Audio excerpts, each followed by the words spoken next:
Ya, vamos a aprovechar de inaugurar la sesión porque el senador Ricardo Lagos Weber viene atrasado, pero tenemos urgencia de ver algunos temas. Así que, en nombre de Dios y la patria, se abre la sesión.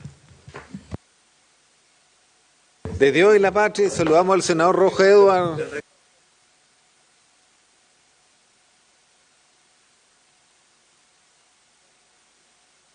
Sí, le vamos a pedir a la secretaria si tiene la cuenta y el primer punto de la tabla. Presidente, sí, ingresó, en primer lugar se notificó ayer a la comisión del ingreso en calidad de integrante de la Comisión de Hacienda del senador Insulza.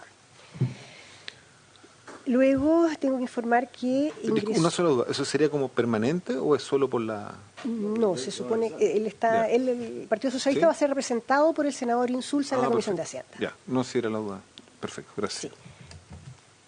Y él está, de hecho vino, pero como no había nadie, se ausentó unos minutos. Luego ingresó a la comisión el proyecto de ley que modifica la ley 20.585 sobre otorgamiento y uso de licencias médicas con el objeto de fortalecer las facultades de los organismos reguladores y fiscalizadores y establecer las sanciones administrativas y penales que indica. Es un proyecto que está calificado con urgencia suma, que vence el 14 de mayo y que viene desde la Comisión de Salud para que la Comisión de Hacienda se pronuncie respecto de las normas de su competencia. El Ministerio de Hacienda hizo llegar el informe anual del Comité Financiero de los Fondos Soberanos correspondiente al año 2022, informe que fue enviado por correo a los miembros de la comisión. Luego hemos recibido otros documentos, por ejemplo, solicitud de audiencia de la Confederación del Comercio Detallista y Turismo de Chile respecto del proyecto de reajuste de ingreso mínimo para cuando llegue este proyecto a la Comisión de Hacienda. Una comunicación de la Convergencia de Gremios Pymes y Cooperativas de Chile en que solicitan el apoyo de la Comisión de Hacienda a las pymes de Chile y plantean que ellos aspiran a que no se avance en la tramitación legislativa hasta que no exista acuerdo con el gobierno sobre el aumento del subsidio salarial en línea con el incremento del salario mínimo. Y finalmente, respecto del último proyecto que está en tabla hoy día, que es el de ciberseguridad, la Comisión para el Mercado Financiero solicita se reciba en audiencia a la comisionada Bernardita Piedrabuena con la finalidad de exponer la visión del Consejo sobre ese proyecto. Muchas gracias. Sobre la cuenta, secretaria. Entonces, lo que yo les propongo es que, dado que va a llegar en unos minutos más el senador Ricardo Lagos Weber, pero considerando también que tenemos varias obligaciones de los integrantes de la comisión, podemos partir viendo el primer punto de la tabla. Si no me equivoco, lo que estamos más... Lo que está eso está en la tabla hoy día. Está en fácil despacho hoy día en la sala, ya, perfecto. Presidente. Saludamos a la subsecretaria, secretaria general de la Presidencia, Macarena Lobos, que no la habíamos saludado. Y veamos ese punto primero, entonces. Presidente, ese es el proyecto de ley que modifica la ley 21.516 de presupuesto de ingresos y gastos del sector público para el año 2023 y el DFL 262 de 1977 del Ministerio de Hacienda, que aprueba el reglamento de viáticos para el personal de la administración pública. Es un proyecto que está en segundo trámite constitucional, con urgencia calificada de discusión inmediata, que vence hoy día y fue ubicado como fácil despacho por los comités en la sesión del día de hoy de la sala. Perfecto, entonces le vamos a dar la palabra al Ejecutivo para que nos explique el tenor de este tema, la urgencia, y viene en segundo trámite, o sea, ya fue aprobado por la Cámara. Ya, perfecto. Muchas gracias, presidente, por su intermedio. Saludar a los senadores integrantes de la comisión, a los miembros de la Secretaría, tal como lo planteaba María Soledad. Este es un proyecto que ya está en segundo trámite constitucional.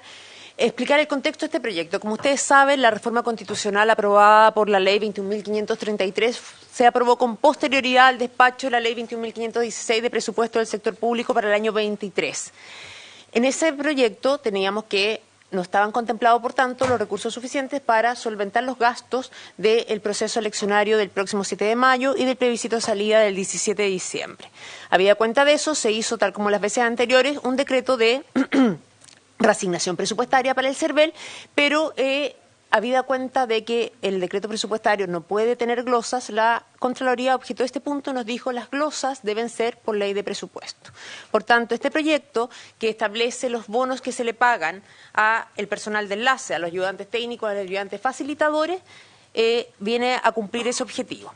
¿Quiénes son estos personales? Tenemos primero el personal de enlace, que es el personal que se preocupa de supervisar toda la institución y el manejo, digamos, del día de las elecciones en los recintos electorales y que además es el punto de, como bien lo dice su nombre, enlace con la digitación, el centro de cómputos para la digitación de las actas.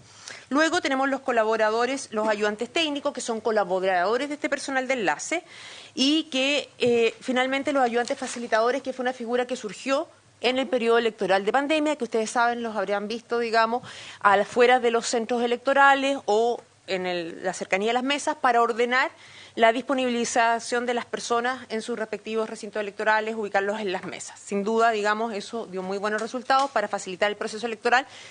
Disminuye sin duda el número de estas personas en función de lo que fue en pandemia, porque hay menos restricciones, pero sabemos que todavía estamos con alerta sanitaria.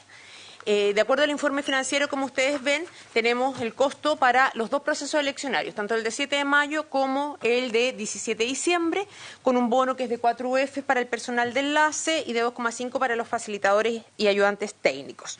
El universo de personas son 3.058 personal de enlace, 5.408 ayudantes técnicos y 15.139 ayudantes facilitadores, lo que da un total de 2.262.072 miles por concepto de cada proceso eleccionario, con un gasto total que ese monto multiplicado por 2, es decir, 4.524.144. Esto se hace como una enmienda a la partida número 28 de la ley de presupuesto, que es la del registro electoral. Adicionalmente, como ustedes saben, la ley 21.533 estableció que el apoyo técnico y administrativo para el proceso electoral, a diferencia de lo que ocurrió en el proceso anterior, lo prestaban ambas cámaras y la biblioteca al Consejo Constitucional. Y en ese sentido, ambas cámaras y la biblioteca han disponibilizado personal para dar este apoyo.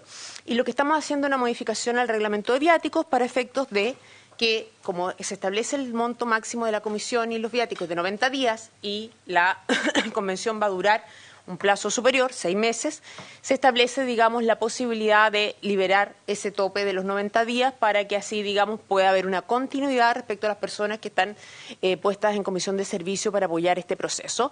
En cuanto al costo, esto es con cargo al presupuesto, en el caso del Congreso, con cargo al presupuesto regular. Lo único que se hace es liberar del techo de los 90 días vigente hoy día, y en el caso del costo para el CERVEL está con cargo al presupuesto del propio servicio electoral y en lo que faltare con cargo al Tesoro Público. Eso es, presidente. Como ustedes saben, la urgencia de poder despachar este proyecto tiene que ver que tenemos las elecciones el próximo 7 de mayo y hay que poder disponibilizar estos recursos para poder pagarle a este personal que tiene obligaciones legales de acuerdo a la ley 18.700. Cualquier duda a su disposición. Bueno, agradecemos a la subsecretaria. No sé si hay consultas, senador Coloma. Senador Edward después.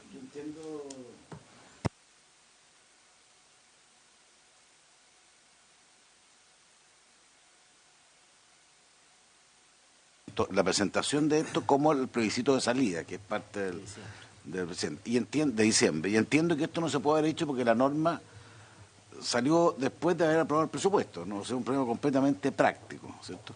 Ahora, yo no se lo pregunto desde la completa buena fe, digamos. ¿Por qué no fue unánime esto?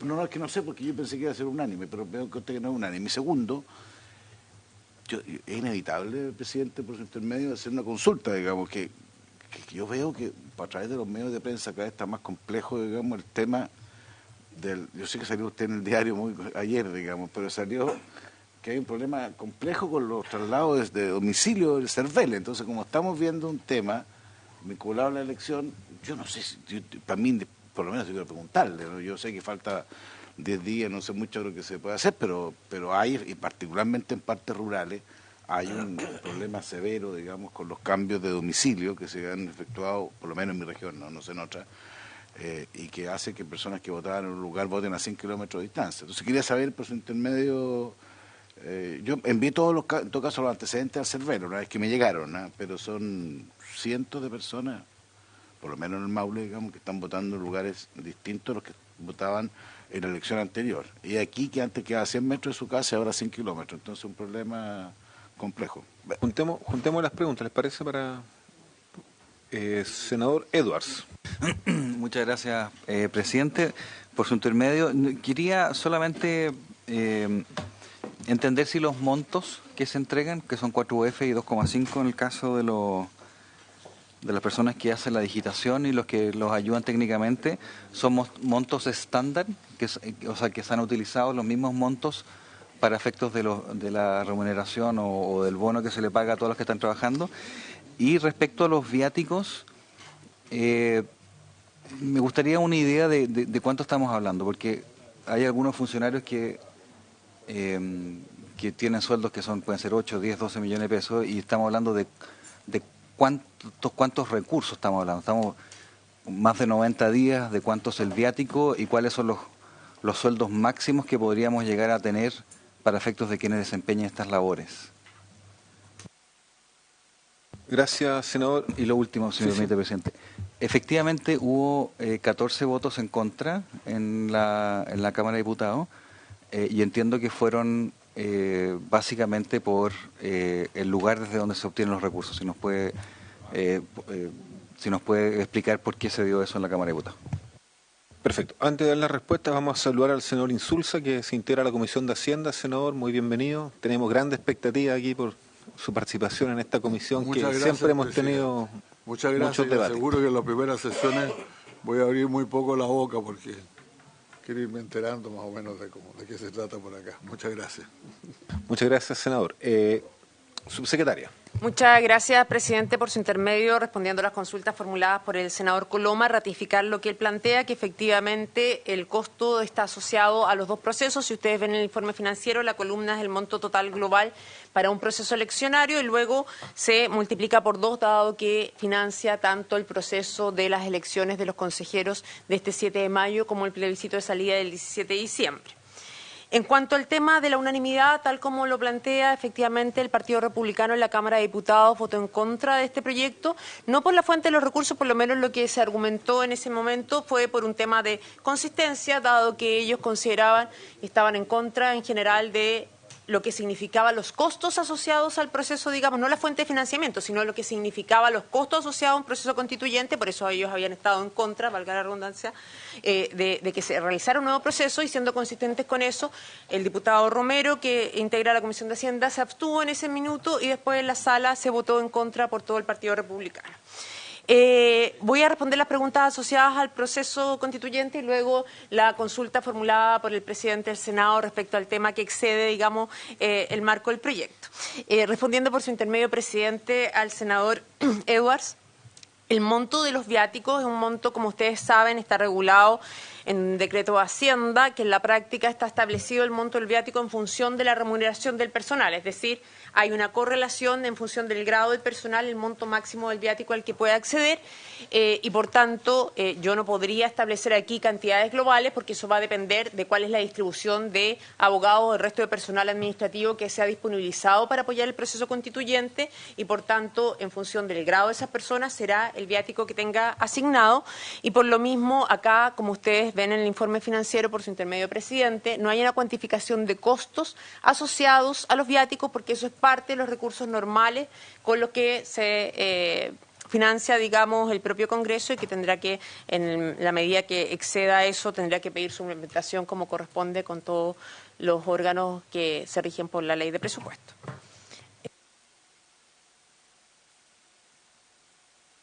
Perdón, sí, tiene toda la razón, eso me faltaba. Sí, es un monto estándar que fue el mismo que se utilizó en la elección pasada por su intermedio, presidente, senador.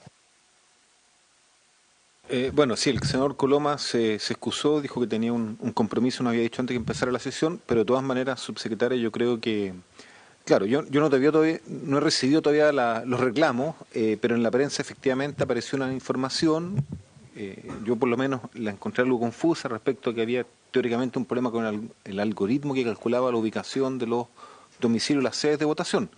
Yo entiendo que eso no es resorte ni responsabilidad del gobierno, es parte de las tareas que hace el CERVEL, digamos, que adecuar, se supone según la última ley que votamos, los domicilios al punto del recinto de votación más cercano para facilitar el proceso. Pero si hubo algún inconveniente, si se cometieron errores, claro, yo creo que tendríamos que hacer la consulta, podemos enviar un oficio al CERVEL, entendiendo que por la proximidad también de las elecciones, no sé, digamos, si esa situación pueden, digamos, cambiarla a esta altura. Tengo serias dudas, pero tampoco estoy claro en que le achaquemos esa responsabilidad al gobierno cuando, desde el punto de vista del órgano, es el CERVEL al quien tenemos que hacer la consulta, pero obviamente es razonable la inquietud y al parecer está provocando cierta preocupación. No sé si hay alguien más que quiere agregar sobre ese punto alguna consulta. Perdón, senador Kenneth. Muchas gracias, presidente. Saludar por su intermedio a la subsecretaria. Efectivamente, esto ha causado bastante conmoción porque hay cosas que no se entienden. La nueva ley de protección de datos personales trae un nuevo derecho que es el derecho a la explicación. El derecho a la explicación dice, no importa que use un algoritmo, use inteligencia artificial, explíqueme a mí después por qué usted tomó una decisión. Hoy, personas que estaban en un local juntas o en dos locales contiguos, terminó uno de ellos probablemente más cerca y el otro terminó en otro lugar totalmente distinto, existiendo un vínculo entre ellos. Entonces, hay data dura, real, que el algoritmo algo le pasó, tiene sesgos, curiosamente afecta más a las mujeres que a los hombres. Hasta el momento, en mi oficina, la mayor cantidad de personas que ha sido movida del lugar, se han acercado a los hombres y se han separado a las mujeres. Es una tesis, tengo que comprobarla, pero podría tener un algoritmo un sesgo. No lo sabemos. Los algoritmos tienen que ser éticos, tenemos que tener transparencia algorítmica. El gobierno está trabajando en este tema y ese es un tema que tenemos que instalar. Entonces es un tema bastante importante. Yo pediría que efectivamente se tome en consideración y se haga esas consultas para poder ver qué es lo que está pasando realmente. Gracias, presidente. Gracias, senador Kenneth Puig. Subsecretario. Gracias, presidente, por su intermedio. Tal como usted lo decía, esta es una materia de competencia del Servicio Electoral, que es un órgano autónomo constitucionalmente, y se ha traído a colación, digamos, producto de los reclamos que han surgido de distintos parlamentarios. Se tuvo una conversación con el CERVEL y ellos están trabajando, están conscientes que habría un problema y están trabajando en ello. Sin ir más lejos, hoy día el presidente del Consejo Directivo del CERVEL, don Andrés Tagle, concurre a la Comisión de Gobierno de la Cámara de Diputados y Diputadas para efecto de poder hacerse cargo de este tema. Lo que ha hecho el Gobierno es más bien transmitir la preocupación que se ha instalado y que ha llegado a través del Ejecutivo de distintos parlamentarios y parlamentarias en orden a cómo poder corregir una situación que impacta, digamos, sobre todo en las zonas rurales a parte de la población. Bueno, la pregunta bien concreta es, estamos claros en que la respuesta formal tiene que darle al CERVEL. La única opción tendría, si es que hay sesión mañana, citarlo, no sé. Por mientras podríamos enviar un oficio, si quieren, planteando la inquietud, digamos, que quede consignado por lo menos que en la Comisión de Hacienda se planteó esta inquietud y tal vez el CERVEL nos pueda responder, pero la próxima semana es distrital, así que tampoco tenemos la posibilidad de tener una respuesta formal. Subsecretaria. Por su intermedio, presidente, tal vez dado que el presidente del Consejo Directivo va a exponer la Comisión de Gobierno de la Cámara de Diputados y Diputados, que pudiera hacer llegar esa misma explicación y presentación a esta comisión, creo que sería la forma más expedita de poder ustedes disponer de la información relevante al efecto. Disculpa, me parece bien la solución. Entonces yo lo que propongo es que con el concurso de María Soledad y también el equipo apoyo podamos hacerle llegar esa solicitud al presidente del Consejo del CERVEL, Andrés Tagle, de tal manera de que después nos hagan llegar a los correos la presentación que se hizo en la Cámara de Diputados. Yo creo que es la manera más rápida de poder responder a la inquietud. Perdón, y tenemos que votar ahora el otro tema, gracias. Sí, senador Insulza, a mí se me había olvidado. Me parece que efectivamente, como ha dicho el senador Piu, aquí el derecho a la replicación existe desde Condorito para adelante, así que no hay ninguna razón para ponerlo en duda ahora. Pero el problema es quién tiene que darle explicación, y quien tiene que darle explicación es el CERVEL, no somos nosotros nos corresponde solamente pronunciarnos sobre el tema de los viáticos. Así es, ya, entonces le clarificamos al señor Coloma que se entregó la explicación por su pregunta. Justo va el presidente del Consejo Directivo del CERVEL, Andrés Tagle, a la Cámara de Diputados a hacer una explicación de este tema. Entonces lo que vamos a pedir es que nos envíen la presentación que se va a hacer ahí.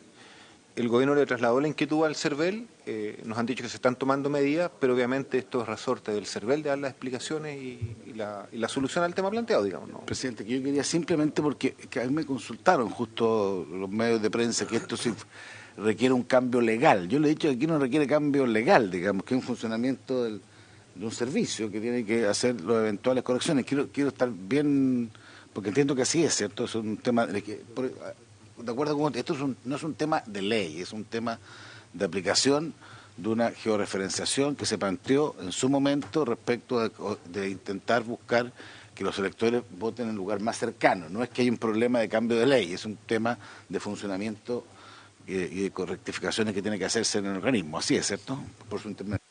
Sí, subsecretaria, no sé si...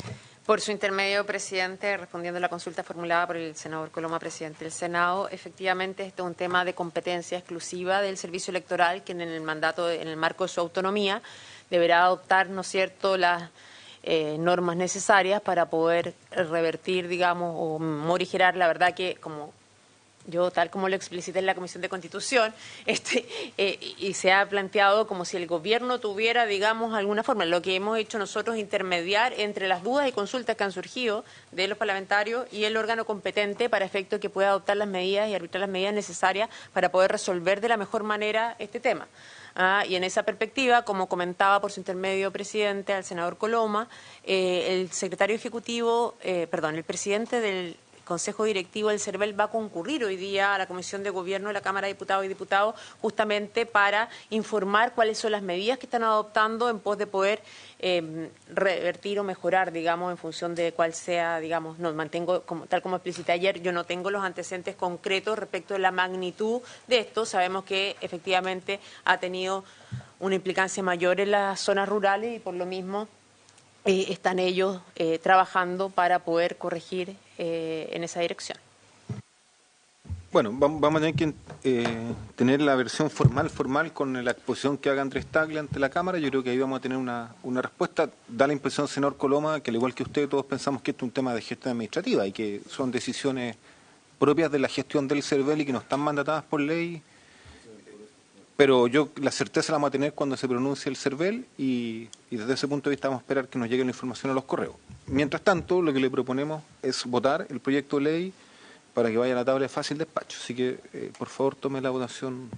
Presidente, este es un proyecto que, como está calificado con urgencia de discusión inmediata, se discute en general y en particular. Se puede votar de la misma manera, consta de 2 artículos permanentes y un artículo transitorio.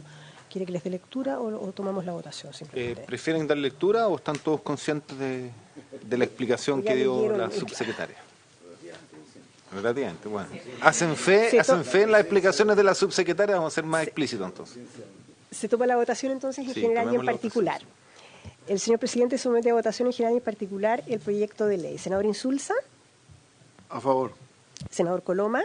A favor. Senador García. Presidente. A favor. Queda entonces aprobado por la unanimidad de los miembros presentes de la comisión, en general y en particular el proyecto. Despachado a la sala. Muchísimas gracias, presidente, a todos los integrantes de la comisión y la secretaria.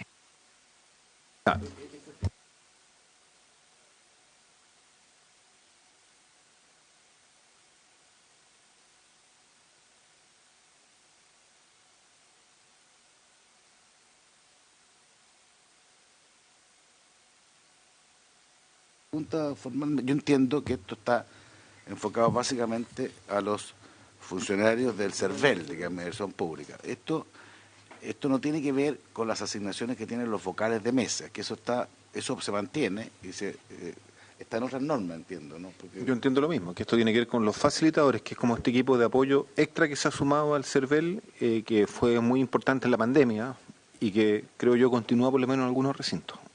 Por su intermedio, presidente, respondiendo a la pregunta del senador Coloma, hay que recordar que la bonificación establecida a favor de los vocales de mesa es una ley permanente. Está establecido así en la ley 18.700, por tanto no tiene este desfase temporal que se produjo con ocasión del personal de los facilitadores o el personal de enlace contemplado, digamos, en el proyecto que fue sometido a discusión en esta comisión. y por tanto los recursos que de ahí se deriven tienen que ser pagados por el Tesoro Público, por así decir, como no, porque aquí nos pasa que este proceso no estaba incluido dentro de lo que pudimos haber resuelto nosotros en la ley de presupuesto, digamos, ¿cierto? Porque son procesos que son sobrevinientes por reformas constitucionales, ambos dos. Entonces, entendemos que la corrección aquí respecto al CERVEL, porque esto tiene que ser por glosa, como respecto de los pagos a los vocales, tampoco era una elección que estaba considerada, pero al ser permanente supongo que saldrá ante el Tesoro Público. No sé, lo hago planteamiento. Subsecretaria. Por su intermedio, presidente, tal como lo plantea el senador Coloma, dado que la ley de presupuesto 21.516 precedió, ¿no es cierto?, la 21.533, que fue la que reguló el nuevo proceso constitucional, lo que hace el Ministerio de Hacienda a través de la Dirección de Presupuesto es un decreto de modificación presupuestaria para transferir los recursos, ¿no es cierto?, para poder solventar los gastos asociados a este proceso. ¿Cuál fue el tema? Y en ese caso, como está establecido por ley, transfiere los recursos sin ningún problema para el caso de los vocales y no se da la disyuntiva que se genera con ocasión de las materias propias del proyecto que fue aprobado en esta comisión, dado que esto debía ir por glosa de ley de presupuesto, identificar los bonos de este personal. Habida cuenta de que esto era una glosa de la ley de presupuesto, cuando fue incorporado en el decreto presupuestario de transferencia de recursos y modificación presupuestaria, la Contraloría representó que no procedía que en un decreto presupuestario pudiera haberse establecido, digamos, la apertura de estas glosas y habida cuenta de ello, se vio la necesidad de hacer un proyecto de ley con la celeridad con la que hemos tenido que tramitar para efectos de cubrir ese vacío que se generaba, producto de que la ley 21.516 solo podía, digamos, establecerse glosas para habilitar estos pagos vía reforma legal y no mediante decreto presupuestario.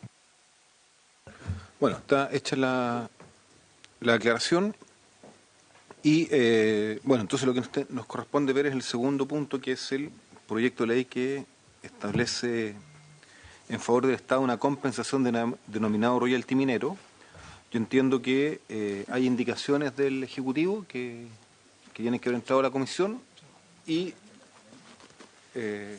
Presidente, ayer venció un tercer plazo de indicaciones. ¿Viene el ministro de Hacienda a presentar las indicaciones? O...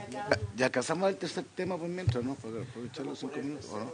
Ya, si quieren, por su intermedio, presidente, sí. Vamos a preguntarle a la subsecretaria y tomamos la decisión. Sí, por su intermedio, presidente, el ministro de Hacienda, acabo de ser informada, está en la Comisión de Trabajo de la Cámara de Diputados y Diputadas con ocasión de la discusión del proyecto del ingreso mínimo mensual. Por tanto, no va a poder llegar en este momento, así que nosotros, además, complacidos de que puedan pasar a ver el proyecto que tanto interesa no solo al país, sino al senador Piu, que es el de ciberseguridad, así que... Ya, entonces vamos a aprovechar, partamos con el tercero, con la expectativa de que en un rato más podamos entrar por lo menos a la primera parte de la votación de royalty, ojalá con el ministro y si no con su representante. María Soledad, usted nos tiene que contar sobre el proyecto de... Le cambiamos la carpeta, así que... Le cambiamos la carpeta. Gracias.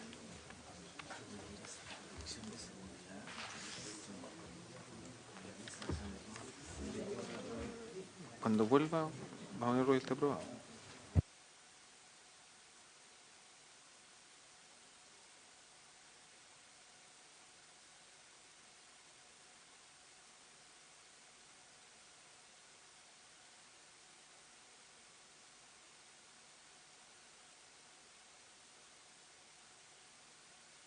Entonces vamos a partir con el proyecto de ley sobre ciberseguridad e infraestructura crítica. Yo les propongo que tengamos hasta las 12 para que a las 12 podamos ver royalty, que el ministro puede llegar. Eso lo alcanzamos a despachar bien y si no tendremos que seguir mañana según el nivel de urgencia, pero entendemos que esto es muy importante y nos interesa también que sea ley y que podamos votarlo en la sala. Presidente, este proyecto es un proyecto que se encuentra en primer trámite constitucional, que viene informado por las Comisiones de Defensa Nacional y Seguridad Pública unidas y respecto del cual a la Comisión de Hacienda le corresponde pronunciarse acerca de las normas de su competencia, que no son pocas, son cerca de 18 disposiciones, es un proyecto mucho más extenso que eso en todo caso. Es un proyecto que está calificado con urgencia de discusión inmediata. Y entiendo que el coordinador de Seguridad Pública, don Daniel Álvarez, que está sentado allí, es el que va a hacer la presentación del... Ya. Ya, entonces entiendo que va a estar presente con nosotros el subsecretario Manuel Monsalve. Está también el coordinador de... Perdón. Coordinador Nacional de Ciberseguridad. Bienvenido. Y como comisión, digamos, obviamente es bueno tener una mirada general al proyecto, pero entiendo que los artículos son varios. O sea, nos toca votar buena parte de la ley, digamos. Pero si bien son hartos artículos, de acuerdo al informe financiero, dicen relación básicamente con los costos asociados a la creación de la agencia, y hay algunas normas que son multas. Entonces, en las materias no son se pueden agrupar. Sí, Ya. sí. Podríamos perfectamente en un momento agrupar por tema, por así decirlo. Sí. Yo creo que... Senador Insulza, no sé si tenemos que esperar al subsecretario, pero... ¿Por qué no? Pero debo decir que Daniel Álvarez ha sido la persona con la cual hemos trabajado todo este proyecto en la Comisiones Unidas. Y Manuel no venía mucho. pero si hay que esperarlo, bueno, lo esperamos. No, como quieran. Si quieren podemos partir. Todo es una discusión particular. Yo creo que sería bueno, que tiene razón el senador Insulza. Muy bien, cuando llegue el subsecretario lo recibimos, pero por mientras podemos partir con la información que nos dé el encargado de ciberseguridad de la subsecretaría. Ya, dale.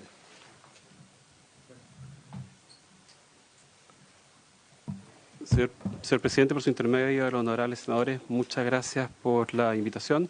El señor secretario viene bajando, está en la sala de ministros, así que va a llegar en cualquier minuto, pero quería compartir cierta información de contexto. Este es un proyecto que forma parte de la agenda de seguridad. Hay un compromiso político para despachar esta iniciativa del Congreso dentro del plazo de 75 días, ya pasaron 10.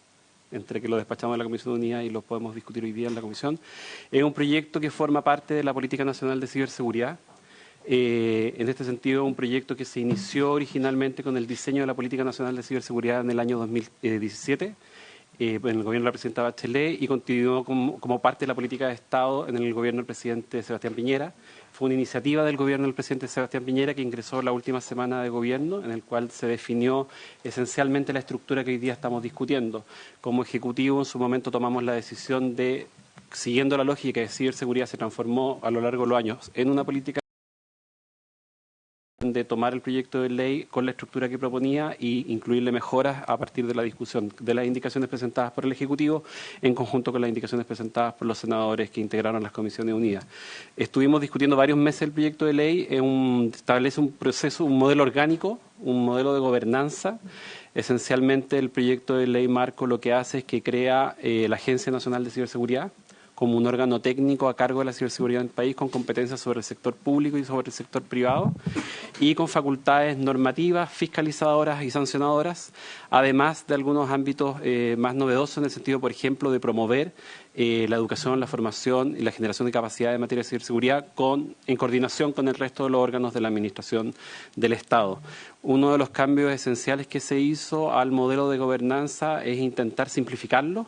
El proyecto de ley original del presidente Piñera creaba mucha institucionalidad, por ejemplo, se creaba el CECIR nacional, un CECIR de gobierno, y de ahí les voy a explicar en qué consiste cada una de estas cosas, y los CECIR de la defensa, y uno de los diagnósticos que nosotros hicimos después de levantar información con el sector público y el sector privado es que hay una carencia importante de profesionales o expertos en ciberseguridad en el país. Nosotros hemos logrado una cifra, son más o menos 38.000 especialistas que faltan por año.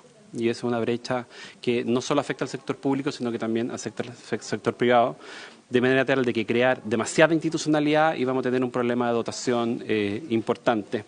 Dicho eso, el proyecto de ley y el consenso que se llegó en la Comisión Unida del Senado fue avanzar en este modelo organizacional. Logramos grandes acuerdos y prefiero darle la palabra al señor subsecretario que ya llegó. Bueno, saludamos al subsecretario Manuel Monsalve. Subsecretario, ¿cómo está usted? Presidente, ¿cómo estás? Muy bien. Muchas gracias. Aquí estamos muy motivados con su proyecto de ley. En esta comisión. Sí, pero, entonces, estábamos conociendo el proyecto de ley. Tiene la palabra, subsecretario. Sí, muchas gracias, presidente. Este es un proyecto muy importante. Quiero recordar que además está dentro de los 31 proyectos que son parte de un acuerdo entre el Ejecutivo y el Congreso, con el objeto de poder tramitarlo en un plazo de 75 días.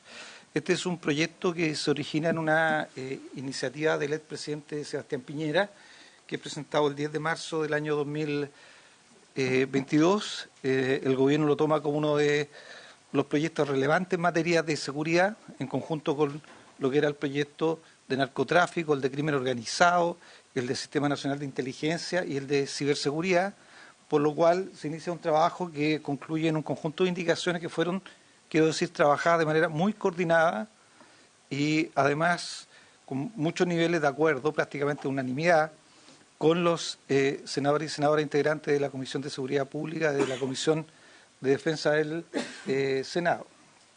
Y lo que busca fundamentalmente es llenar un vacío que tiene la institucionalidad chilena en materia de ciberseguridad. El proyecto lo que hace fundamentalmente, y Daniel lo podrá en la presentación detallar, es crear primero una institución, una Agencia Nacional de Inteligencia de ciberseguridad, con facultades para normativas, fiscalizadoras y sancionatorias, lo cual nos parece de extraordinaria relevancia.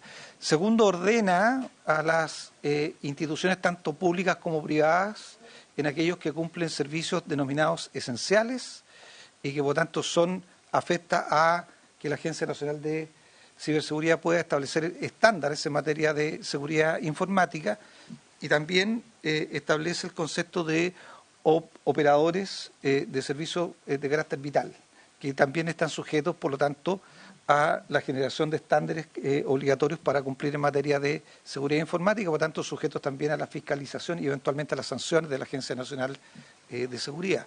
Por lo tanto, como ustedes ven, se crea una institucionalidad que busca regular y establecer estándares de seguridad informática tanto al sector público como al sector privado. Hay que recordar que finalmente la seguridad informática es seguridad para las personas. Muchas de estas instituciones, tanto públicas como privadas, prestan servicios a los ciudadanos y los ciudadanos entregan mucha información de carácter personal y patrimonial a estas instituciones. Por tanto, la seguridad informática de esas instituciones es la seguridad de las personas, que hoy día casi todos tienen un teléfono celular, entran a sus cuentas bancarias, hacen compras a través de vía informática, entregan datos personales, sus claves, y por tanto desde esa perspectiva constituye sin duda un avance en materia de seguridad de las personas.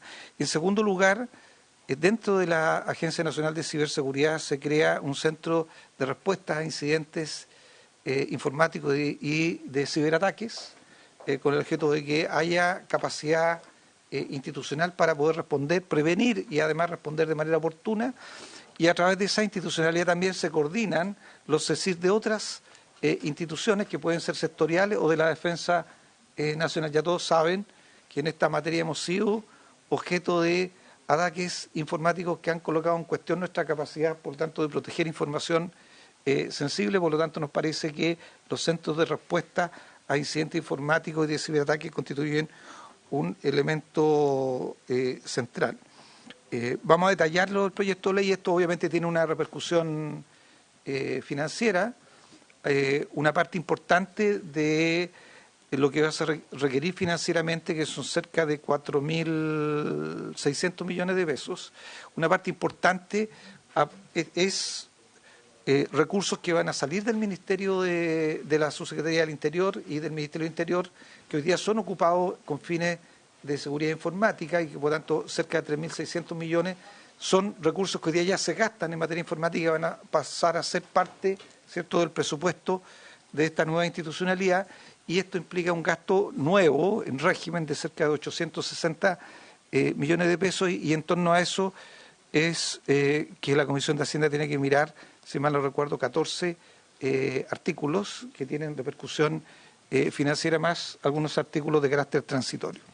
Dicho eso, para nosotros es muy importante lograr responder todas las inquietudes que estime la Comisión de Hacienda para, en lo posible, lograr el despacho del proyecto de ley para que pueda ser visto en sala. Queremos cumplir los 75 días que el Ejecutivo acordó con el Poder Legislativo desde ese momento han pasado 10 días, por lo tanto nos quedan 65 días para el trámite en la Cámara de Diputados y desde esa perspectiva para nosotros muy importante el pronto despacho del proyecto de ley. Yo le daría la palabra a Daniel para que pudiera entrar en los detalles del proyecto de ley. Yo sé que a la Comisión le interesa, sí, lo estoy viendo.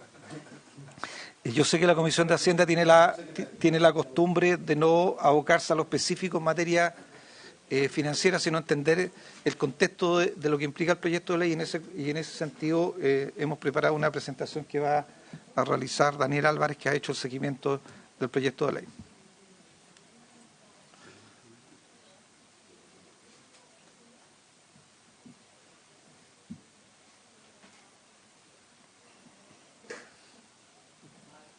Subsecretario, ¿cómo está usted? Muy bien, presidente.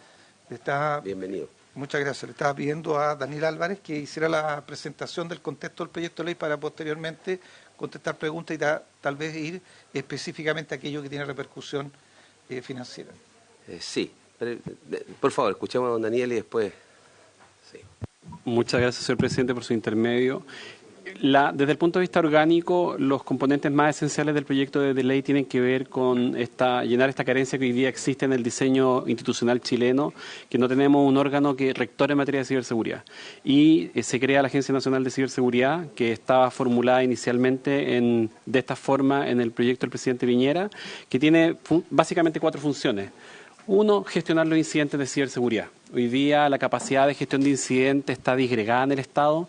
Cada organismo, servicio público, hace lo que puede con los recursos que tiene, si es que tiene algún recurso asociado a esto, y reciben el apoyo del CECIR de gobierno que está en el Ministerio del Interior, pero es un apoyo voluntario y que depende mucho de la decisión de cada autoridad ver si es que lo requiere.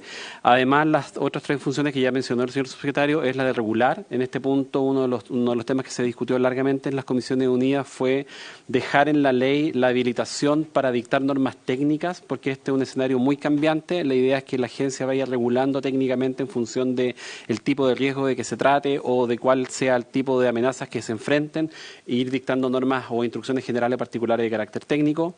Eventualmente fiscalizar el cumplimiento de las disposiciones de la ley y también de las normas administrativas que se vayan generando, porque se requiere que el cumplimiento efectivo de las disposiciones tenga algún nivel de coercitividad.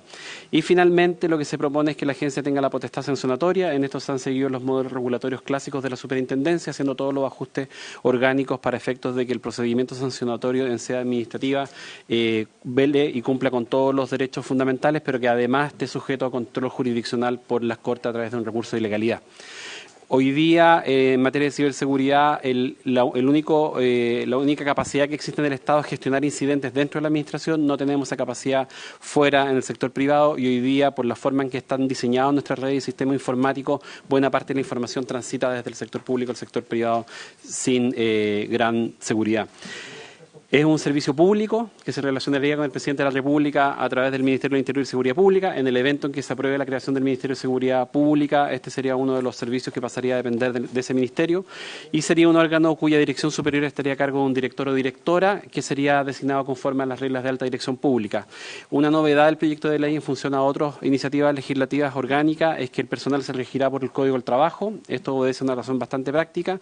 Hoy día conseguir profesionales o especialistas en materia de ciberseguridad no necesariamente todos cuentan con títulos ni técnicos ni profesionales. Hoy día esto es más bien una habilidad. Hoy día es posible encontrar talentos en materia de ciberseguridad que tienen, con suerte, enseñanza media, y aplicar el estatuto administrativo para contratar a esas personas puede ser extremadamente difícil. Y adicionalmente, va a ser una función 24/7. Está modelado que al menos la agencia, todo lo que tiene que ver con la gestión de incidentes de ciberseguridad, debiera estar funcionando en turnos rotativos durante los 7 días de la semana, las 24 horas. Yo vengo llegando a República Dominicana a una reunión de autoridades en temas regionales de ciberseguridad, y en general atacan a los países desde el viernes a las 5 de la tarde al lunes a las 9 de la mañana. Ese es el horario clásico de un incidente de ciberseguridad. Fue lo que le sucedió a Costa Rica, por supuesto. Por lo tanto, se aplica el Estatuto de Código del Trabajo, pero se le aplican expresamente los derechos, obligaciones y prohibiciones del Estatuto Administrativo, más algunas reglas especiales por ser una entidad fiscalizadora. Y quería detenerme un segundo en el CECIR Nacional, que es este organismo técnico que se crea al interior de la agencia, que tiene la función esencial de gestionar los incidentes, que si uno mira las estadísticas, Chile va creciendo todos los años en el tipo de incidentes que tiene, la intensidad de los incidentes y la gravedad de ellos, y también tiene que generar la capacidad de responder de manera sistémica, tanto con los CECIR sectoriales como con el CECIR de la defensa. Tiene que realizar labores de entrenamiento, educación y capacitación, y aquí se recogió una de las indicaciones que presentó el senador Piu respecto, por ejemplo, a hacer los ejercicios nacionales de ciberseguridad que están aprobados en la ley que fija el mes de octubre como el mes de la ciberseguridad, y también algo que nosotros no estamos habituados, que es conocer de alertas generales en materia de ciberseguridad. Nosotros a veces vemos algunas campañas informativas, pero en general necesitamos una vocería centralizada que pueda comunicarle a la ciudadanía cuando tengamos algún tipo de inconveniente o riesgo cibernético. Y por último, dos conceptos que son esenciales de la ley que determinan su ámbito de aplicación, que son los conceptos de servicios esenciales. Los servicios esenciales son aquellos cuyo funcionamiento es imprescindible para el normal funcionamiento del país. Funcionamiento digital. Por lo tanto, hoy día servicios esenciales, los clásicos, son la electricidad, la conectividad, en algunos casos el transporte, pero en el fondo necesitamos definir esos servicios esenciales para luego determinar cuáles son los operadores de importancia vital en esos servicios esenciales, y van a ser ellos los que van a recibir la mayor carga regulatoria.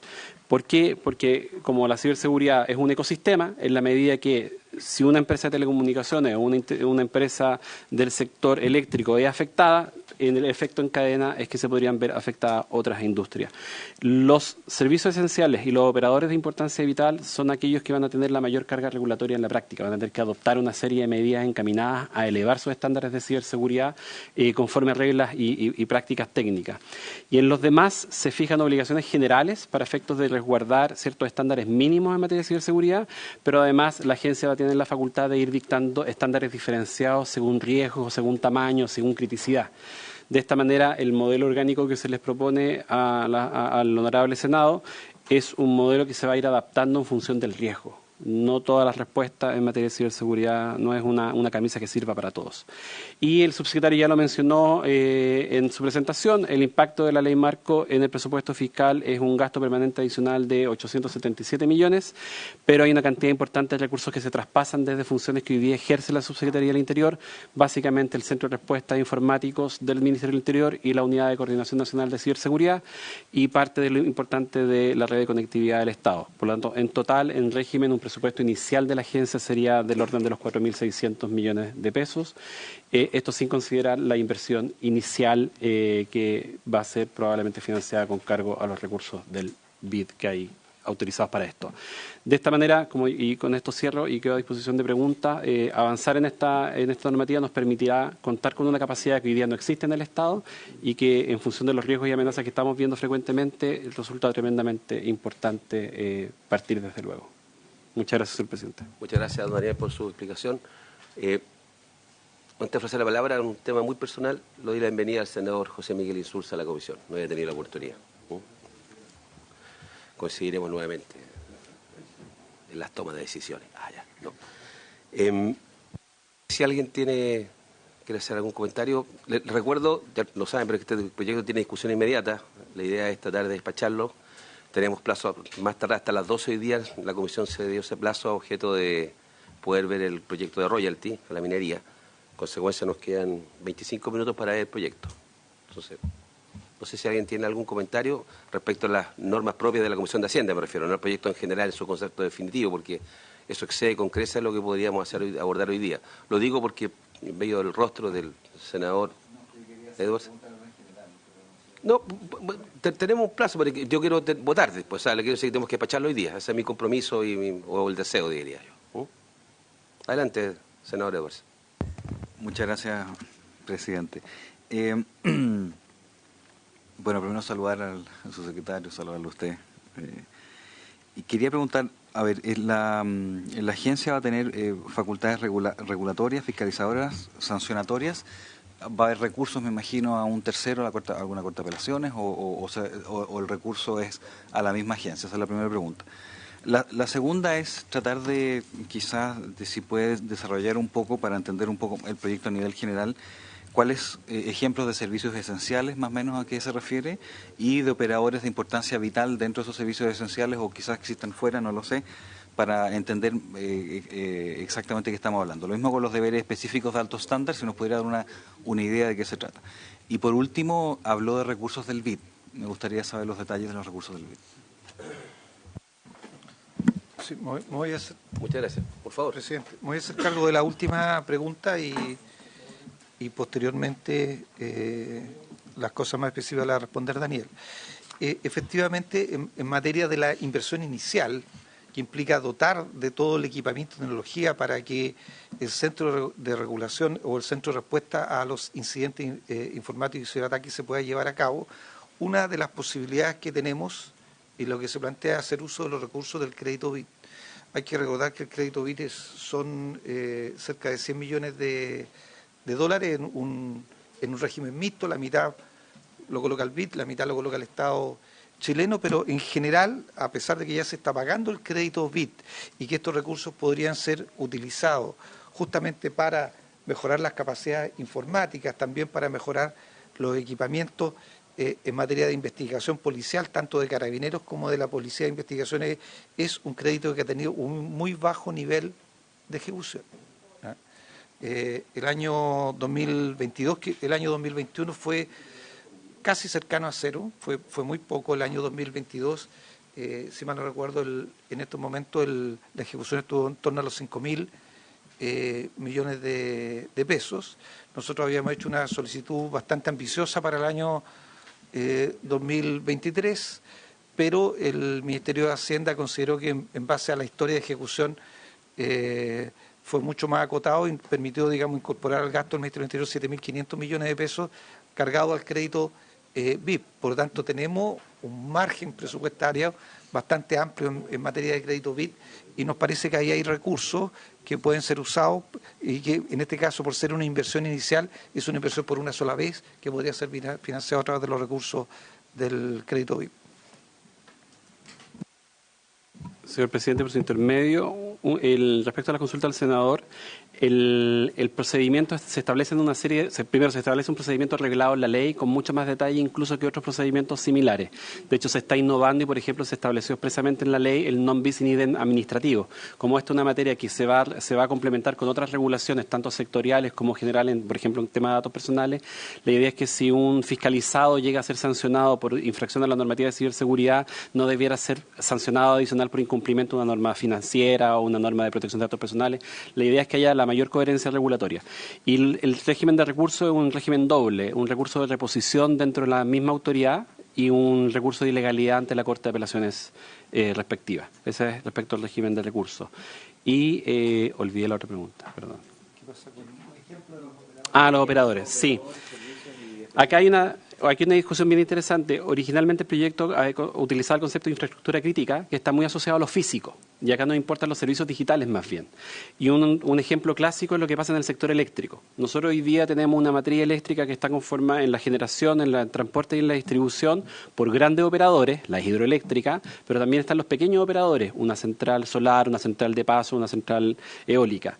La ley establece criterios específicos para determinar cuáles de ellos deberán ser considerados, primero, un servicio esencial. El sector eléctrico va a ser considerado servicio esencial, sin duda alguna, pero luego tenemos que determinar, dentro de ese servicio esencial eléctrico, cuáles de los operadores son claves para que el país no deje de funcionar.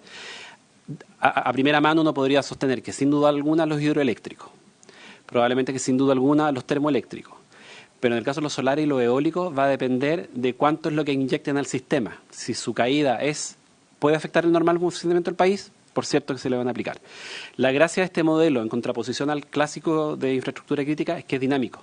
Esto pueden cambiar las condiciones y va a estar un nuevo decreto que determine dentro de ese servicio esencial que un nuevo operador de importancia vital entró. Si uno mira la experiencia comparada, en general entra gente pero no sale gente. O instituciones o servicios. Y esto aplica también para el sector público. Por ejemplo, si sigamos con este caso, si se determina como servicio esencial el sector eléctrico y se determinan como operador de importancia vital las generadoras, en las dos categorías que le mencioné, las transmisoras y las distribuidoras, las autoridades sectoriales vinculadas a esos servicios también van a ser considerados operadores de importancia vital. De manera tal de que la Comisión Nacional de Energía, el Coordinador Nacional Eléctrico, van a tener que adoptar también el mismo nivel de estándar. ¿Cuál es el efecto de esto? Que tú tienes una regulación en ecosistema. No tienes un regulado muy protegido y no tienes un regulador con quien se relaciona permanentemente con bajo nivel de protección. Y si uno mira en particular, y esta era la última pregunta del senador, ¿cuáles son las medidas en particular que tienen que adoptar? Están en el la página 34 del comparado, el artículo 6º, que esencialmente lo que buscan es que las organizaciones que sean calificadas como operadores de importancia vital planifiquen su capacidad de ciberseguridad. ¿Qué significa esto? Que tengan un modelo de gestión de riesgos. Que hagan el trabajo de levantar el inventario de aquellos activos de información que sean críticos para el funcionamiento del negocio. Luego, y que lo implementen, no solamente que lo identifiquen, sino que además mantener un registro actualizado de las acciones que hacen en materia de ciberseguridad. Por ejemplo, lo clásico que sucede, el tema de las actualizaciones. Siempre se dice que la mejor medida preventiva es mantener todos los sistemas informáticos actualizados. Pero en el caso de industrias complejas, cuando yo tengo una central termoeléctrica que opera un software de, no sé, de los años 90, la actualización no necesariamente es lo mejor. Pero yo tengo que tener un registro de eso. Tengo que tomar la decisión, no lo voy a actualizar. Elaborar planes de continuidad operacional. ¿Qué pasa si me atacan? ¿Cuánto debiera demorarme en recuperar mi capacidad? Y así, son medidas bien técnicas y están basadas en NIS 2, que es la norma técnica europea. O sea, los estándares de aquí son los mismos estándares que se están fijando y ya se fijaron en la regulación europea. Senador Piu. Muchas gracias, presidente. Agradezco al senador García haberme concedido la oportunidad de reemplazarlo para poder votar también en esta comisión. Señalar que ha sido un trabajo bastante preciso el ejecutado por las comisiones unidas de seguridad y defensa, y especialmente por los asesores, quienes trabajaron con el Ejecutivo para incorporar la última normativa. Cuando el coordinador nacional, Daniel Álvarez, señala la norma NIS 2, esta se publicó en diciembre del año pasado. O sea, esto es lo último que hay. Y se usó la legislación belga, que es de lo último que hay. Y Chile con esto se pone a la vanguardia. Tanto el senador Edwards como el senador Insulza participaron del Foro Parlamentario Internacional, donde el senador español José Cepeda, quien estuvo la semana pasada también en República Dominicana, vieron una iniciativa para que los gobiernos traten de aumentar las medidas, generar sistemas contrarrespuesta y una mejor gobernanza. Bueno, este es el primer país que va a cumplir ese acuerdo que tomó la OIP. Aquí tenemos una forma concreta de demostrar que con un trabajo de Estado que se ha trascendido a los gobiernos de turno, somos capaces de llegar a acuerdos a tener una institucionalidad con un nuevo ecosistema. La pregunta del Ejecutivo va en el tema que es el más esencial. Ya se habló de la falencia y la escasez de profesionales. Con el Ministerio de Ciencia, Tecnología, Conocimiento e Innovación, señor presidente, y por una carta que nosotros le enviamos, hemos pedido que el Instituto Tecnológico tenga sede fuera de Santiago, y hemos pedido que sea Valparaíso. Aquí es el momento, digamos, para ver, porque es esencial no solo desarrollar conocimiento, sino que descentralizar. Esperemos que eso pueda hacer. Sabemos que el mandante va a ser la agencia, entonces pedirle a la nueva agencia que una vez que nazca se cumplan los compromisos y podamos tener este desarrollo de capacidades, entendiendo que esto va para todo el país y para todo el continente. El mejor ejemplo es Rumania, que fue elegido por la Unión Europea para ser la sede del Centro de Competencia Ciberseguridad, y posiciona a Rumania en el entorno europeo. Tuvimos de visita al presidente de Rumania este fin de semana, estuvimos conversando eso. De hecho, hoy participé en un seminario con ellos a las 4 de la mañana. Rumania es un buen actor del cual nosotros también podemos, una vez que tengamos esta agencia, vincularnos mejor. Solamente saber si se va a mantener la decisión de poder generar estas capacidades en regiones, especialmente en la región de Valparaíso. Gracias, presidente. Muchas gracias, senador Piu, por esa propuesta que espero que el Ejecutivo tenga capacidad de responder ahora. Senador Insulza. Bueno, no voy a pedirlo para que Marina Cota, no se preocupe, presidente. Bueno, este efectivamente es un proyecto muy importante, presidente, y muy urgente, además, porque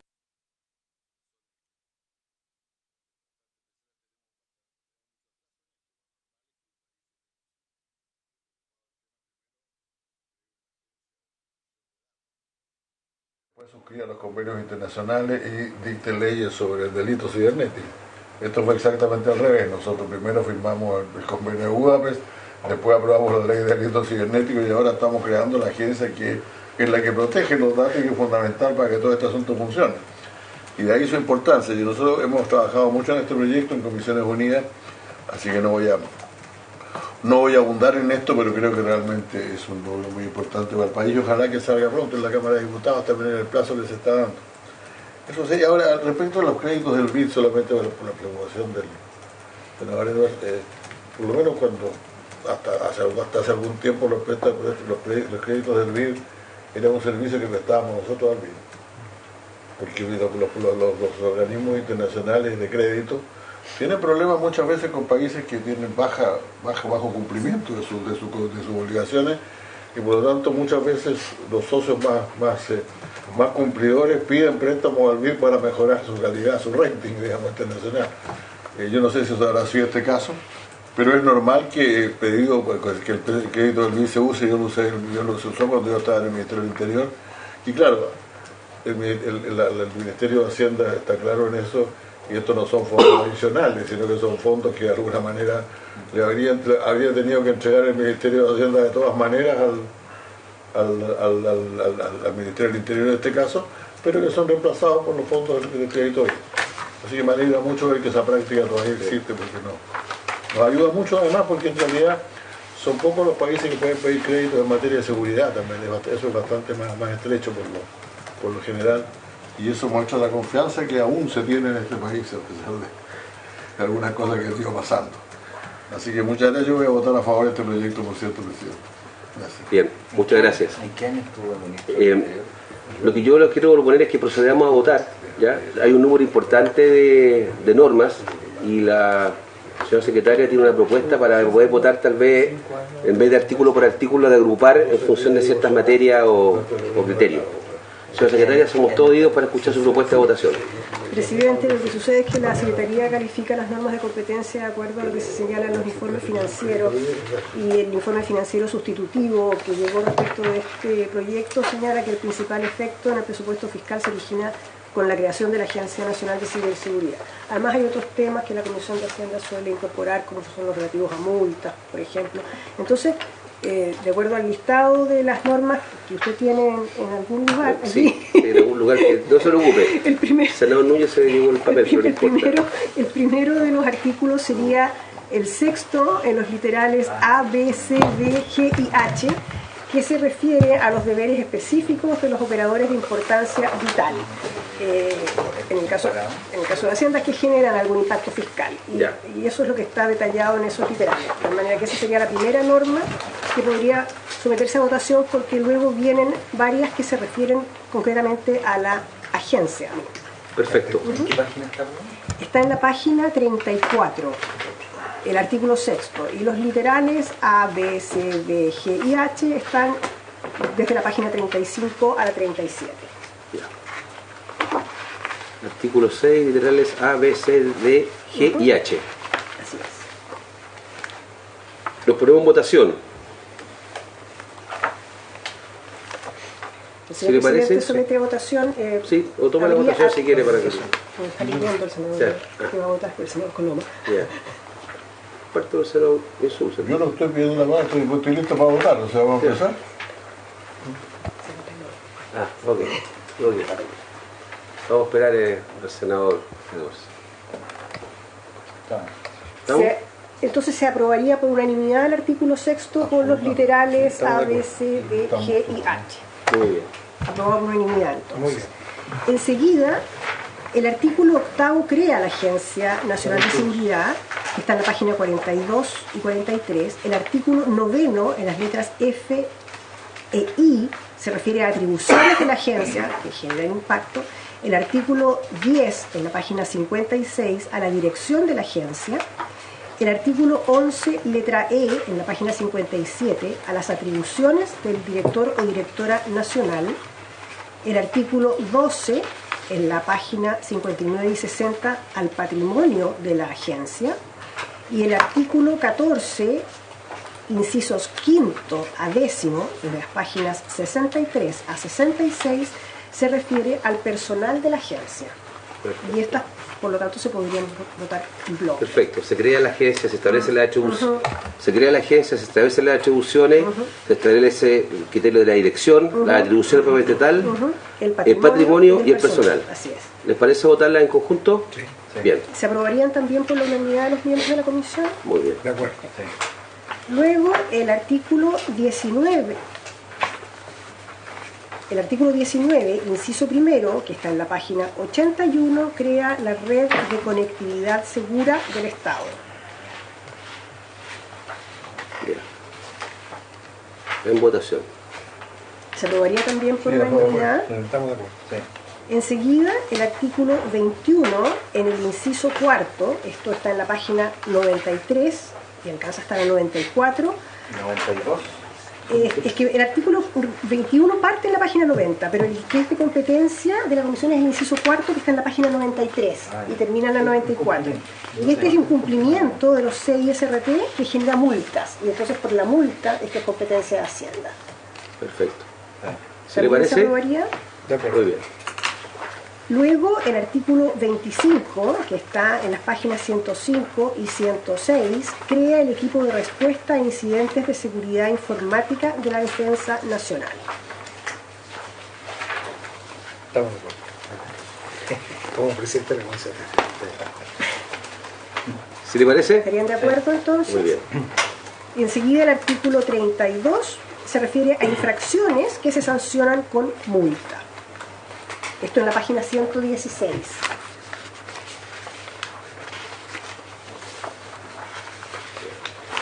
También sucede lo mismo con el artículo 33, inciso primero, en distintos literales. Esto está a partir de la página 117. ¿También es La sobre letra multas? A, la letra B, la letra C, dos multas. La letra A, B, C, multas. El inciso quinto se refiere a la fijación de la multa. Eso respecto al artículo, de los artículos 32 y 33. Perfecto. Multas en ambos casos. ¿Les parece votarlo juntos? ¿Puedo hacer una pregunta? Sí, por supuesto. No sé si estamos... No, muy rápido. Las infracciones, a ver, veo que las multas están por el tipo de infracción, si es leve, grave o gravísima. ¿No depende del tamaño del operador? Señor presidente, tenemos una regla especial. En general, las multas no son por incumplimiento de los deberes de ciberseguridad. Es por no notificar, no cumplir con una obligación de reportar. Son cuestiones bastante específicas. Y hay una regla que establece un criterio diferenciador en el caso de pequeñas y medianas empresas.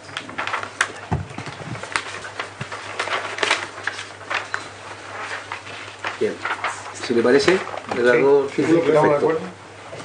Vamos a la página 2. El artículo 36, en la página 130, el artículo 36, pero incisos tercero y cuarto, o sea, en la página 132, se refiere a la responsabilidad administrativa del jefe superior del servicio, que se sanciona también con multa. O sea, seguimos la Sí, multa, esta de distinta era naturaleza. distinta, digamos, claro. ¿Se le parece? De acuerdo. Muy bien. Luego, en el artículo 42, inciso segundo, en la página 142, también hay una sanción por infringir la obligación de mantener información como reservada, que se sanciona con una remisión a normas del Código Penal que aplican multas. Violación de secreto. Ya. Con eso terminan las normas de carácter permanente. ¿Damos por Y aprobado el no- artículo 42? Sí, sí. Perfecto. Ahora quiero los Y transitorios. ahora los transitorios, en el caso del primero transitorio, se refiere a la entrada en vigencia de la ley y al personal. Esto en la página 161 a 168.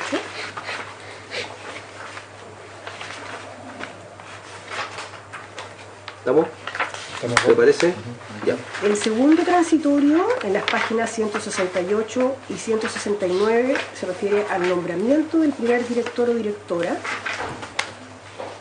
¿También el nombre de competencia nuestra? Sí. ¿A la Bueno. dirección pública? Sí. Ya. ¿Se le parece? Estamos de Que tengo acuerdo. que preguntar, ya no quiero... El tercero Perdón, transitorio, en la página 170, se refiere al primer presupuesto de la agencia. ¿Qué le parece? Estamos de acuerdo. Y el artículo séptimo transitorio, en las páginas 172 y 173, al mayor gasto fiscal. ¿Qué le parece? Sí, por supuesto. Ya. Estamos de acuerdo. Con esto, señor secretario, estaría despachado el Con la proyecto, presentación. espectacular Hacienda, y en principio, ¿lo quieren poner en la tabla de mañana? Sí, sí es. ¿Y alcanzamos a hacer el informe y todo eso? Ya, ok. Entonces, en principio iría a la tabla de mañana. Perfecto. Don Daniel, su secretario, muchas gracias. Presidente, agradecer a la Comisión de Hacienda la prontitud con la cual ha despachado el proyecto de ley. Creo además que efectivamente es producto de un trabajo muy transversal al interior del Senado, de mucha coordinación legislativa y de mucho consenso, lo cual efectivamente, como ha dicho el senador Pius, transforma esto más en una política de Estado, que creemos que era urgente dotar al país de una política de esta naturaleza y esperamos, por tanto, lograr los mismos acuerdos en el trámite que realicemos en la Cámara de Diputados. Muy bien, mucha suerte a la Cámara de Diputados con el proyecto, ¿ya? Y ojalá que este esfuerzo de transversalidad se pueda haber expresado en otros proyectos de ley de otra naturaleza también. Pero bueno, ese es un deseo, ¿no? De ahí que... Bueno, muchas gracias. Bien. Bueno, a continuación nos toca a la Comisión de Hacienda proceder a examinar el proyecto de royalty, que había dijimos que a partir de las 12, faltan 5 minutos y el ministro de Hacienda viene en camino. Entonces, ¿viene en camino? Viene en camino, el ministro de Hacienda me dice, ¿viene en camino o vendrá en camino? Que es distinto. O vendría en camino. Está cruzando. Está cruzando. Entonces, en 3 minutos en punto retomamos. ¿Ah? Voy a suspender por 3 minutos. ¿Cómo está, José Miguel? Recording stopped.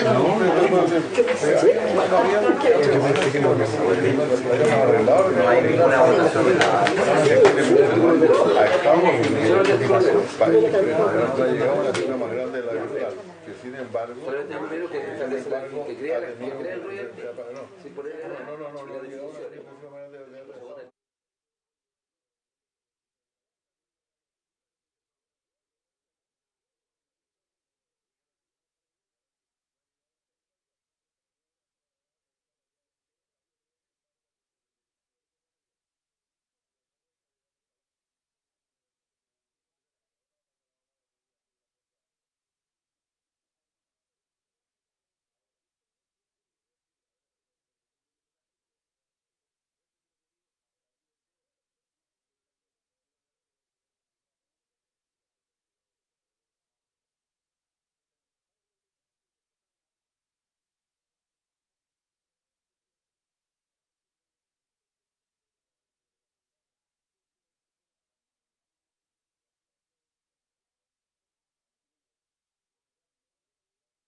Senador Insulza. Yo iba a decir solamente que tengo que estar en la Comisión de Seguridad Pública a las 2:30, así que me voy a retirar si se prorroga. Perfecto, pero vamos a proceder a lo que queda de sesión, a proceder a despachar lo que podemos despachar del proyecto Royal. Muchas gracias. Pero reanudamos la sesión, le damos la bienvenida al ministro Mario Marcel, a su secretaria Macarena Loa, al equipo de asesores del Ministerio de Hacienda. Lo que procede hoy día básicamente es continuar con la vista del proyecto de royalty de la minería. Básicamente lo que yo propongo hacer en este escaso tiempo que tenemos de esta sesión, ya en vista que es un proyecto relativamente largo y con varias disposiciones de Hacienda, es que habiéndose presentado indicaciones que recogen, se entiende, lo que se había acordado la semana pasada, habíamos conversado con los miembros de la comisión de proceder a votar el proyecto y el objetivo por lo menos de esta sesión era, para dar una señal, era de proceder a votar el artículo primero, que establece que se crea un royalty, ¿ya? Y al mismo tiempo establece una serie de definiciones, sin perjuicio de la discusión que vamos a tener más acabada, más en detalle, no me cabe ni una duda, a partir de la sesión próxima de la Comisión de Hacienda, que espero que sea a partir de la semana del 8 de mayo.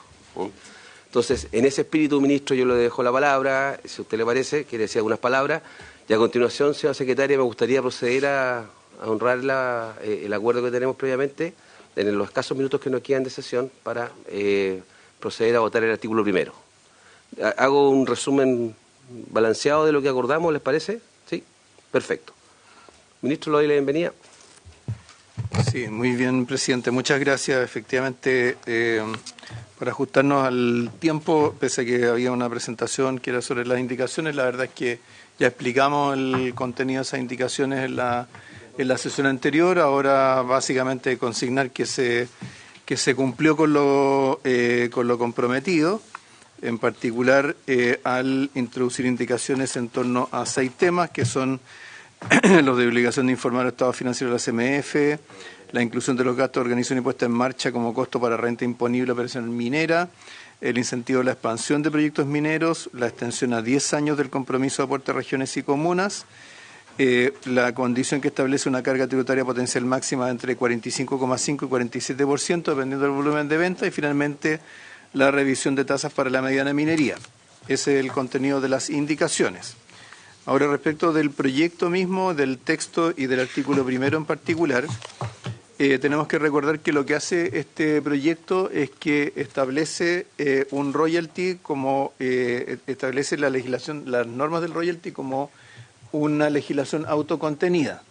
Anteriormente estaba incluida en la ley de impuesto a la renta, ¿cierto? Ahora pasa a ser una ley en sí misma, donde las principales modificaciones están contenidas en los artículos 2 y 3 para los explotadores con producción superior a 50.000 toneladas.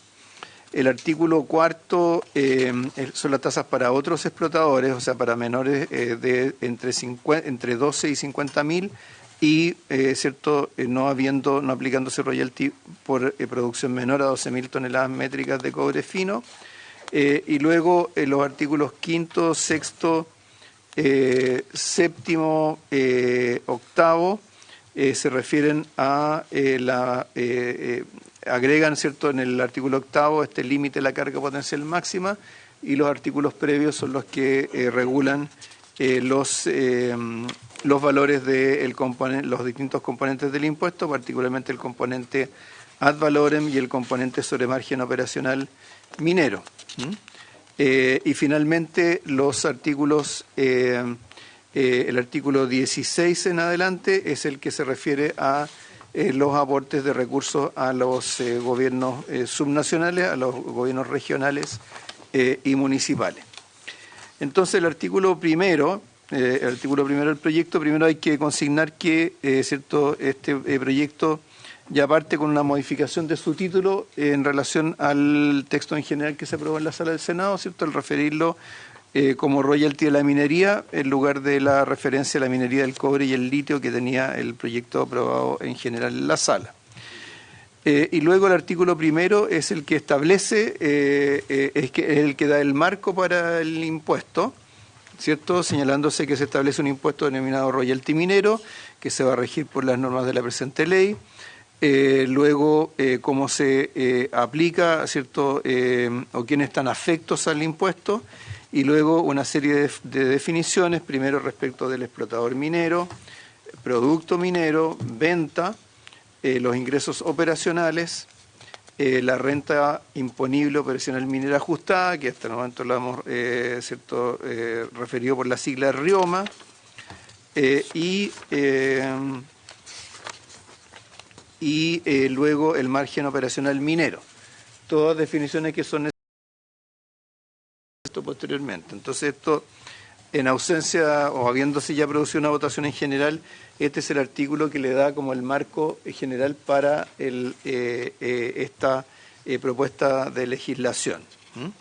Entonces establece la existencia de un royalty como un impuesto en su, en su propia naturaleza, y luego, ¿cierto?, las definiciones necesarias para luego aplicar el impuesto. Eso sería, presidente. Bien, muchas gracias.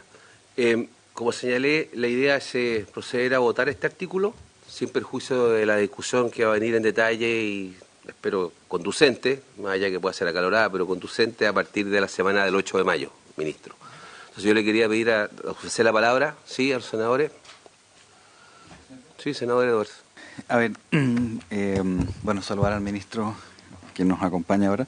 El artículo primero implica la derogación del artículo 64 bis, al menos, ¿no es cierto? Entiendo, porque el 64 bis establece el impuesto específico a la renta operacional de la actividad minera, y por lo tanto lo que hace el artículo primero es básicamente cambiar la naturaleza del impuesto desde un impuesto específico a un royalty, pero no implica una nueva imposición solamente en la votación de esto. Así es. Y bueno, llegado el senador Coloma, él va a votar. Senador Coloma, no solamente bienvenido, le estaba escribiendo un WhatsApp en este minuto. Muy bien. No sé si alguien quiere pedir la palabra o procedemos a votar el artículo primero como he acordado. ¿Ya? Sí, senador García. Muchas gracias, presidente. A ver, a mí me llamó la atención que hace un par de días, no mucho, puede haber sido, hoy es martes, puede haber sido el domingo, puede haber sido el sábado, en un medio de circulación nacional aparecía una profesional, entiendo yo, abogado, que pedía que una de las cosas que había que aclarar era si el litio quedaba grabado con el royalty o no. Y a mí me llamó la atención porque en realidad ya hace rato que teníamos despejado de que el litio no iba a quedar grabado. Puede que la confusión venga por lo que se produjo con el Servicio de Impuestos Internos y Soquimich, la disputa esa que tiene otras razones, ¿verdad? Ya también las aclaramos. ¿Se recuerdan ustedes? Que era porque ellos están considerados concesión minera muy antigua, en fin. Me llamó la atención que hubiera esa confusión en un nivel que uno pudiera decir. No era una persona que... entonces, no sé si también puede ser que la confusión venga por el título del proyecto que se está eliminando, digamos la referencia al litio, pero no sé si vieron esa publicación y si tienen algún comentario. A mí me llamó mucho la atención que hubiera dudas respecto de eso. ¿Es por el título del proyecto? No, sí sé, pero es que lo que pasa es que el título también lo teníamos despejado ya hace rato. Esto se eliminó en la Comisión de Minería, entiendo. Sí, ¿Ah? sí. Sí, ministro. Presidente. Sí, presidente, o sea, se me ocurren tres cosas. Uno es el tema del título, ¿cierto? Lo otro tiene que ver con esta disputa que hay con impuestos internos, que tiene que ver con concesiones previas al año 79, ¿cierto? Que no están sujetas, ¿cierto?, al régimen que a partir de ahí se estableció. Y el tercer tema es que en general cuando se habla del litio, cuando se hace referencia a royalty, se refiere a un componente del contrato que tiene, el contrato de arrendamiento que tiene la Corfo con los operadores, que tiene una tabla, ¿cierto?, en la cual se aplica, se establece un aporte del Estado como un porcentaje o sea, en función del precio de venta del litio. Entonces, esa puede ser otra razón por la cual se genere esa confusión, pero creo que con el texto de este proyecto está claro que esto no se aplica al litio. Senador Coloma. Un problema nada más que reglamentario, porque yo creo que la duda surge del título, claramente, y esto es una vieja discusión que hemos tenido en el Congreso de décadas, digamos, que el título, y puesto el título en su trámite original, después no se cambia nomás, y eso ha generado a veces aprobar proyectos que tienen un sentido completamente distinto del contenido, y por eso que siempre es importante ver cuando se da cuenta cuál es el título que tiene. Solo se puede cambiar al final cuando se aprueba una norma, porque ahí queda el texto definitivo. Pero probablemente en la sala, cuando se ve en la sala, al final, cuando sale, ahí, si hay un cambio de título, dicho sea paso que hay que presentar una indicación para cambiar el título, no sé si está cambiado, pero al final el título como que queda para siempre, es una cosa que hemos discutido muchas veces. Después del trámite de la sala, si se aprueba, ahí se cambiará. Solo cuando va al Ejecutivo respecto a su promulgación, ahí se instalan las cosas que han sido cambiadas. ¿Del Senado o del Congreso saldría con la palabra litio? No, se ingresaría, pero saldría de buena manera, pero se sigue tramitando de esa forma. Pero está claro respecto al Senado. Pero está aclarado el tema, la preocupación. Ministro. Sí, no, un punto adicional, presidente, que refuerza claramente que esto no incluye el litio, es que en el número 2 del artículo primero se define como producto minero para efectos de esta ley, ¿cierto?, la sustancia mineral de carácter concesible ya extraída, haya o no sido objeto de beneficio en cualquier estado productivo en que se encuentre. Y como sabemos, ¿cierto?, la ley define como no concesible el litio. ¿Ah? Perdón, la Constitución.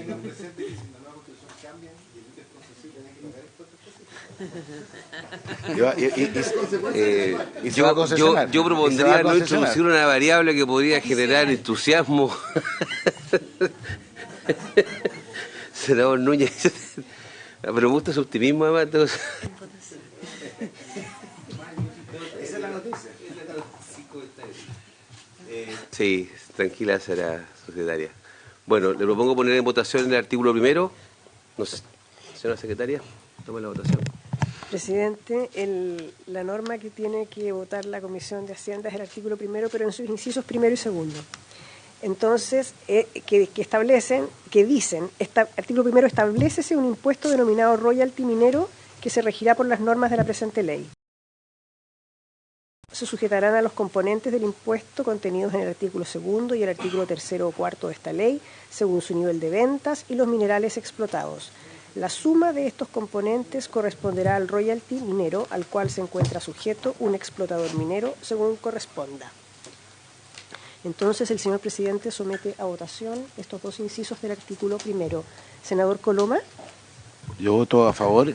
Entiendo claramente que lo que estamos haciendo aquí es generando como las reglas del juego originales respecto de que hay una voluntad en cuanto a que la minería puede aportar una mayor cantidad respecto al tema de impuestos, cosa que dicho sea paso ha sido planteado por los propios actores, digamos. Ahora, eso no obsta que tengamos legítimas visiones respecto al contenido, que espero podamos ir resolviéndolo, tanto respecto a la naturaleza de los impuestos como las tasas que se puedan aplicar, que a mi juicio es muy importante que siempre se haga de Chile un país competitivo en esa materia. Pero eso es un debate que ya hemos tenido en otras ocasiones y que me imagino lo vamos a tener hacia adelante. Así que lo planteo esto solo para entender que aquí lo que estamos es el eje de una discusión respecto al cual compartimos el concepto que se está planteando en este punto.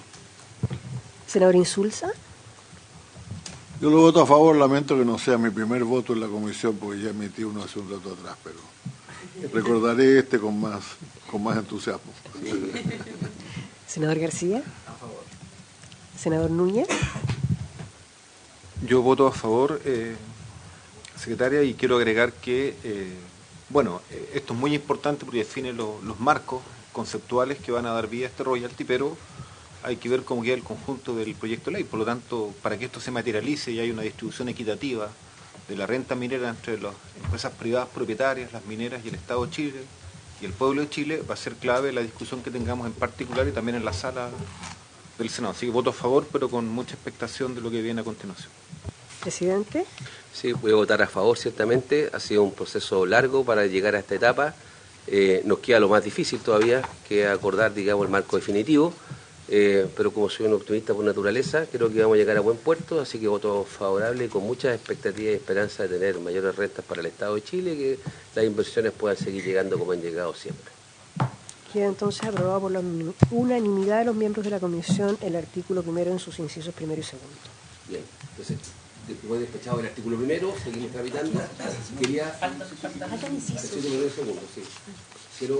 Quiero aprovechar que están acá los titulares de la Comisión de Hacienda para plantear un tema distinto, o sea, que es el siguiente y que sí involucra al ministro de Hacienda. Nosotros tenemos que recibir el informe de finanzas públicas.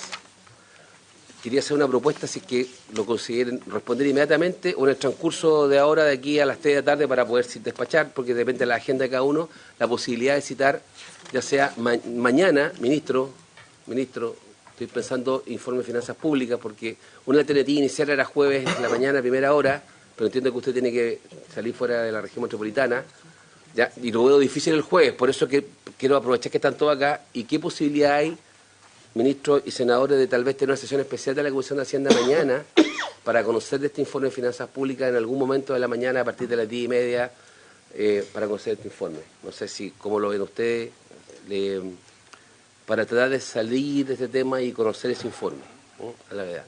Si no se pudiera, va a quedar de todas maneras para la vuelta de la regional, tranquilo, pero era para maximizar. Presidente, nosotros estamos convocados mañana como comisión mixta de presupuestos también, y eso es a las 2:30 para escuchar al Consejo Fiscal Autónomo. Sí.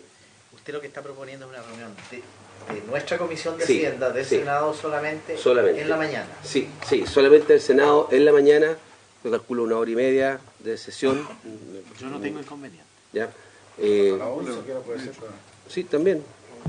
Yo no tengo problema, presidente, pero quiero hacer ver que en el comité ayer se acordó poner en tabla para mañana la ley sobre la sobre usurpación, y me temo que hoy día no la van a terminar de despachar, entonces que van a querer citar a una nueva reunión, mañana. Por lo tanto, hago ver que tal vez me obligaría a excusarme eso, porque eso tendría prioridad para mí.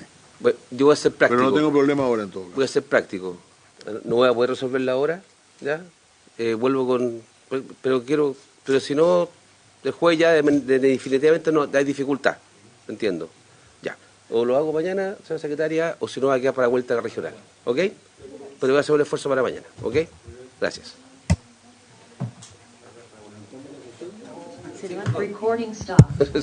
Se levanta la sesión, pues se cumplió lo que está la misma.